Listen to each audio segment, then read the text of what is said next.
Bismillahirrahmanirrahim. Assalamualaikum warahmatullahi wabarakatuh. Alhamdulillah wassalatu wassalamu ala sayyidina Rasulillah Muhammad bin Abdullah wa ala alihi wa sahbihi wa man walah wa la hawla wa la quwata illa billah. Kita sebagai umat Nabi Muhammad sallallahu alaihi wasallam, yang mana Rasul sallallahu alaihi wasallam mengajarkan kepada umatnya berbagai hal daripada adab-adab ataupun bagaimana cara kita dalam kehidupan sehari-hari, dari kita tidur, masuk kamar mandi, keluar kamar mandi, bahkan sewaktu kita mandi dan lain-lainnya, semuanya diajarkan oleh Rasulullah sallallahu alaihi wasallam. Maka sudah sepatutnya kita sebagai umat Nabi Muhammad merasakan bahwa apa yang kita kerjakan seluruhnya dapat mengikuti daripada apa yang diajarkan oleh Rasulullah sallallahu alaihi wasallam, agar setiap gerakan dan hal-hal biasa kita menjadi ibadah di sisi Allah Subhanahu wa taala. Bahkan Nabi sallallahu alaihi wasallam mengajarkan kepada umatnya, kepada kita semua, bagaimana dalam diri kita sewaktu kita ingin masuk ke dalam kamar mandi. Mungkin kita melihat bahwa kamar mandi adalah tempat yang jauh daripada tempat untuk beribadah kepada Allah.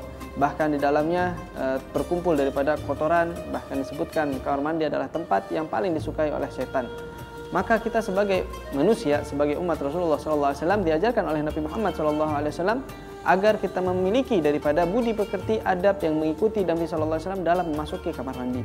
Adab yang pertama yang diajarkan oleh Rasulullah sallallahu alaihi wasallam yaitu sewaktu kita ingin masuk ke dalam kamar mandi, untuk meninggalkan hal-hal yang mungkin di dalamnya ada zikir kepada Allah Subhanahu wa taala, seperti mungkin kita membawa daripada buku atau Al-Qur'an. Bahkan Nabi sallallahu alaihi wasallam mengajarkan untuk melepas daripada cincinnya sewaktu kita ingin masuk ke dalam kamar mandi. Maka sewaktu kita ingin masuk ke dalam kamar mandi pun disunnahkan untuk membaca doa, yaitu seperti yang diajarkan oleh Nabi SAW dengan beberapa zikir yang lainnya yang diriwayatkan oleh Nabi SAW, seperti Bismillahirrahmanirrahim, Allahumma inni a'udzubika minal khubuthi wal khaba'ith, atau dengan zikir-zikir yang lainnya yang diriwayatkan oleh Rasulullah SAW.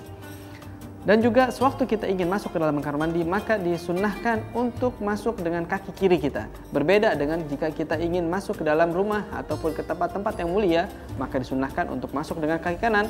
Akan tetapi jika kita ingin masuk ke dalam kamar mandi, disunnahkan untuk masuk dengan kaki kiri.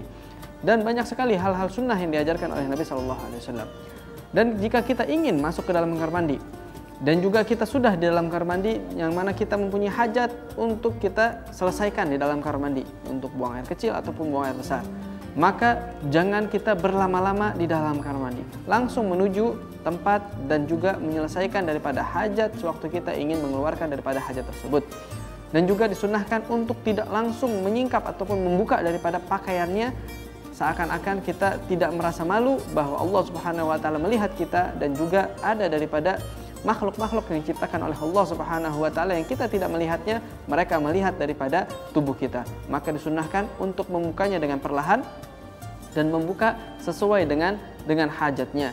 Dan juga untuk menggulung daripada, mungkin dia memakai daripada celana ataupun apa, untuk menggulungnya agar najis tidak mengenai daripada orang tersebut. Dan juga disunnahkan untuk memakai penutup kepala seperti kofiah ataupun lainnya. Dan juga disunnahkan untuk memakai daripada sendal ataupun sejenisnya jika ingin masuk dalam kamar mandi. Dan juga banyak sekali daripada sunnah-sunnah yang diajarkan oleh Nabi SAW. Dan yang utama yaitu di dalamnya sewaktu kita membuka daripada pakaian kita ataupun membuka daripada aurat kita, maka disunnahkan untuk membaca doa, yaitu Bismillahirrahmanirrahim, Bismillahilladzi la ilaha illa huwa, yang diriwayatkan oleh Nabi SAW, barang siapa yang membaca doa tersebut, maka seakan-akan auratnya ditutup oleh Allah Subhanahu wa taala dari mereka-mereka makhluk yang ada di dalam kamar mandi yang kita tidak bisa melihat mereka. Dan juga daripada yang sunnahkan oleh Nabi SAW dalam membersihkan najasah, yaitu sewaktu kita beristinja, yaitu untuk memakai air ataupun digabung dengan memakai batu ataupun dengan tisu yang ada saat ini. Maka ini termasuk daripada sunnahnya Nabi SAW. Mungkin kita merasakan hanya membersihkan, ini hanya hal yang biasa, akan tetapi jika kita merasakan bahwa ini mengikuti Rasulullah SAW, maka di dalam itu pula kita mendapatkan pahala dan kedekatan kepada Nabi Muhammad SAW. Dan juga jangan kita tinggalkan kamar mandi kecuali kita sudah membersihkan keseluruhannya. Jangan kita melihat daripada kotoran tersebut, bahkan kita tinggalkan kotoran tersebut kadang-kadang, atau kita melihat daripada kamar mandi umum yang dimana mereka sangat kotor dan sangat tidak bersih karena tidak ada daripada adab yang diikuti oleh Nabi SAW. Jika mereka masuk dalam kamar mandi dan mengikuti daripada sunnah yang diajarkan Nabi SAW, insya Allah seperti membersihkan keluar daripada kamar mandi, kita telah membersihkan tempat pembuangannya dengan menyiramnya, tidak meninggalkan dari bau, tidak meninggalkan daripada kotoran, dan juga mengikuti apa yang diajarkan oleh Nabi SAW. Dan sewaktu kita dalam kamar mandi, mungkin orang beberapa hal melakukan hal-hal yang kurang terpuji seperti berbicara, mengobrol. Itu adalah sesuatu yang dilarang oleh Nabi SAW dan makruh hukumnya bagi orang yang dalam kamar mandi mengobrol dengan seseorang lainnya. Maka jika ada yang memanggil pun hanya dengan memberikan isyarat seakan-akan dia ada dalam kamar mandi.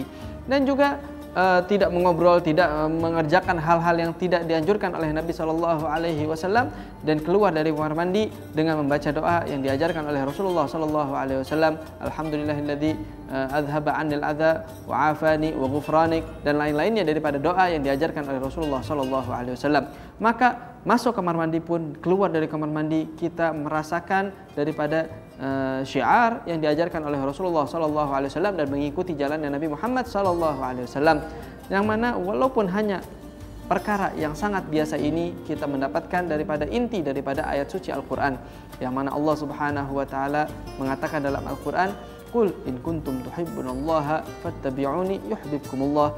Jika kita mengikuti Nabi Muhammad, maka kita mendapatkan cinta Allah Subhanahu wa Ta'ala. Wassalamualaikum warahmatullahi wabarakatuh.